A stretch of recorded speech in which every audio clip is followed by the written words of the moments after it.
We have been taught that death is always followed by more death. It is simply not so. Death is always in the process of incubating new life, even when one's existence has been cut down to the bones. Let's talk about it. So my life got a whole lot better when I put this into practice, and that is quite simply, life literally is peaks and troughs, and we know this, but like, what exactly does that mean though? So as we already know, the peaks are like the highlights of life. The peaks are like when everything is going well. The peaks are when we're getting the things that we want. The peaks are when nothing is going wrong. And the troughs are the opposite of that, when things are seemingly going wrong, when things are falling out of place instead of into place, when things are crumbling and falling apart. But, and we hear it all the time, I feel like, but it's really hard to put that into practice, but we're going to talk about how to put it into practice. We already know that things must crumble and fall apart in order to fall together. Things must come undone in order to be redone. Things must die in order to be reborn, like a phoenix out of the ashes, you know? But how do we deal with that? Because it's a lot more easier said than done. And I feel like, at least me personally, I can get really caught up in the troughs of life. I can get really caught up in like the troughs of life.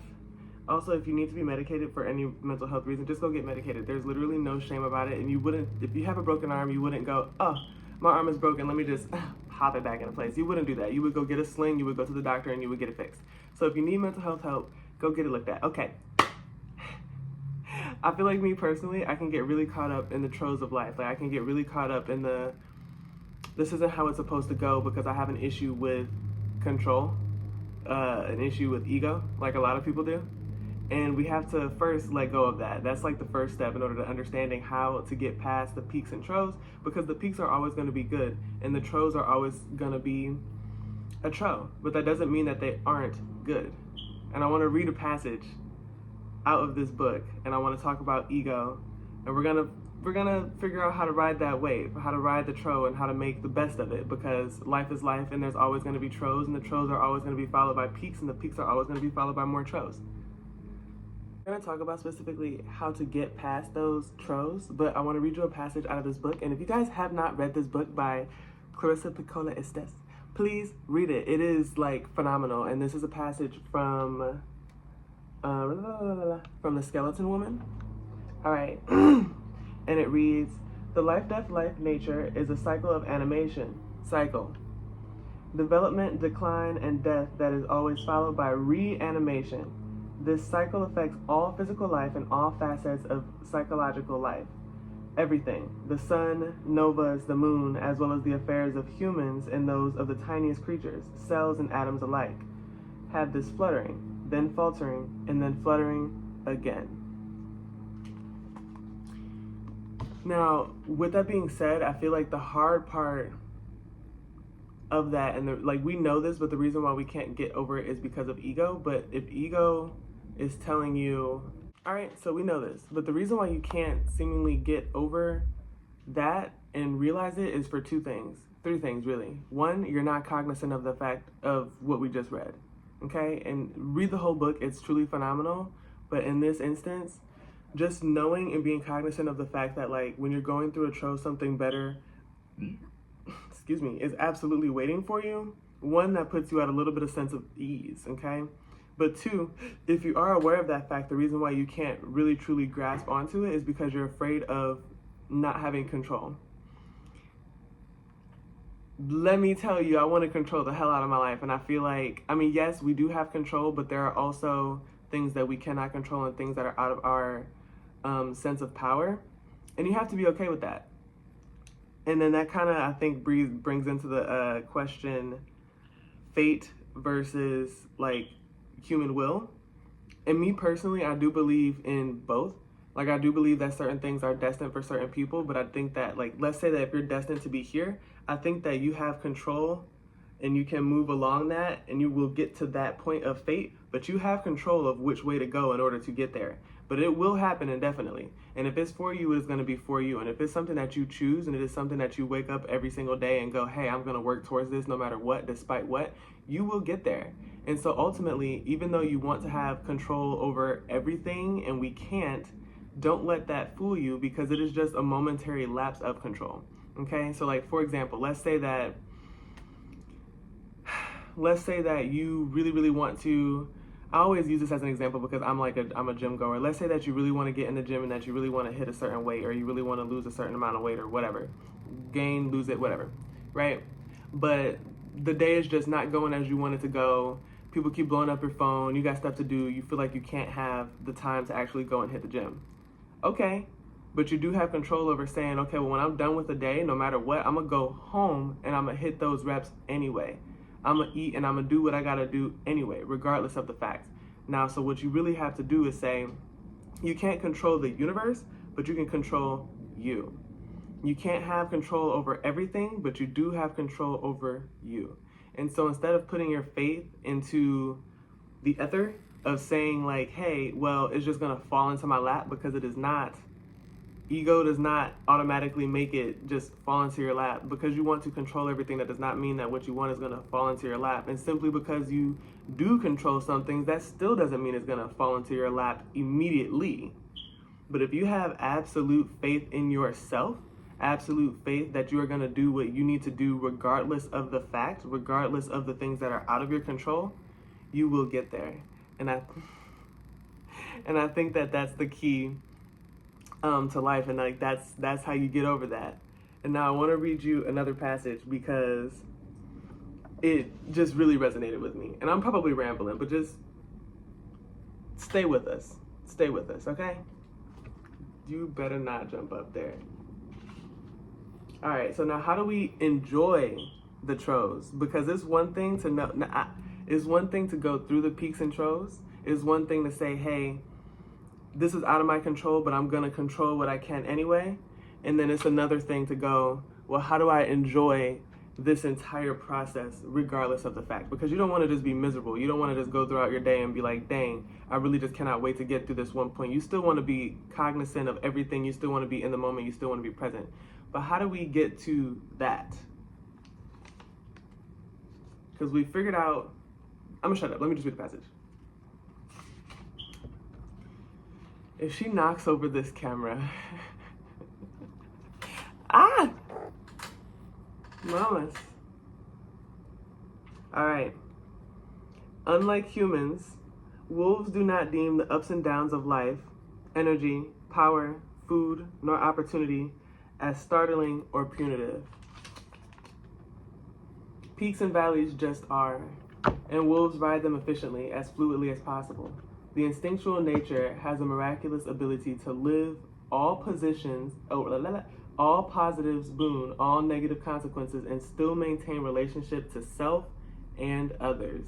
So quite literally, the key to it, so like, yes, we know we can't control everything. Yes, we know things are going to be out of our control, but we know that we can control ourselves. And we know that despite everything, we're going to have to get done with what we want to get done regardless. But how do we enjoy that? So like what that passage to me means is quite literally, if you know for a fact, like part of my language, but like, if you know for a fact that you're that bitch, if you know for a fact that you're that guy, that you're that girl, that you're just that person, that you're going to have done what you need to have done regardless of whatever, that gives you a certain amount of freedom, a certain amount of, well, I can do whatever this is that I'm supposed to be doing right now and enjoy the moment anyway, because I know for a fact that I'm going to get it done. Like, I literally know for a fact that it's going to get done. So there's no reason for me to worry. And knowing and having that amount of faith in yourself infinitely frees up what is the stress, where the stress is supposed to go. It infinitely frees that up. It creates so much space in your heart because you know that you can just enjoy the day, because you're going to be able to get done with what you have to get done regardless, because you have faith in you and not in... And I'm not saying, you know, like if you're religious, I'm not saying don't have faith in God or the universe or whatever it may be. Like, please do, especially if you are a religious person. But have faith in yourself as well. Have faith and know that despite whatever's going to happen, you can get through what you have to get done. And that's honestly easier said than done. Because when we're doing something that we just straight up don't want to do, even if we know that we can do it, even if we know that like there's no ego in it, even if we know that we're going to get through our things and that we're going to be able to do what we need to do in order to be our best selves later, that still doesn't mean that we're going to enjoy it in the moment. So how exactly do we enjoy it in the moment? One is to recognize and know that of course you're going to get done with your stuff. So like there's no worry there. Just release worry. You're going to get done with your stuff because you know that you are capable of doing what you need to do at the end of the day, despite. And if you feel like you can't do that, you need to work on that first.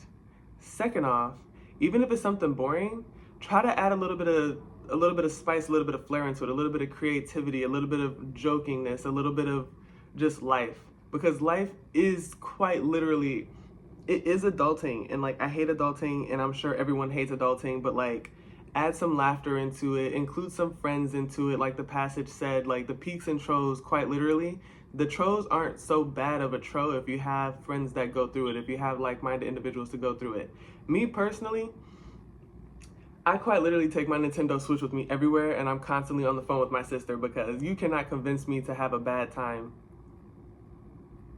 You cannot convince me to have a bad time with with like my workload and things. Sorry, I genuinely think my cats are funny. Like when I'm doing boring business paperwork, my sister's on the phone. She's on the phone in my ear. When I'm doing something and I'm like waiting in like a long ass line, I have my Nintendo Switch with me. I literally went out and bought a Nintendo Switch like maybe a couple years ago. It's been like 2 years now. And I went and bought Pokemon Arceus because I was like, I be bored. I have a lot of business things to do. When I'm at work on break, I'm gaming. When I'm waiting in a line somewhere, I'm gaming. Just because you need something to do, you know, other than just simply mindlessly scroll, which is fine. Like if you want to scroll, scroll, but like that doesn't actually bring you like enjoyment. Do something that actually brings you enjoyment. Like I constantly have like a fun pack with me. You know what I mean? Like bring some art stuff, like color. Do something that genuinely relaxes your mind. Play Sudoku, you know? I don't know. Just do something, do anything. But that pretty much wraps up the video.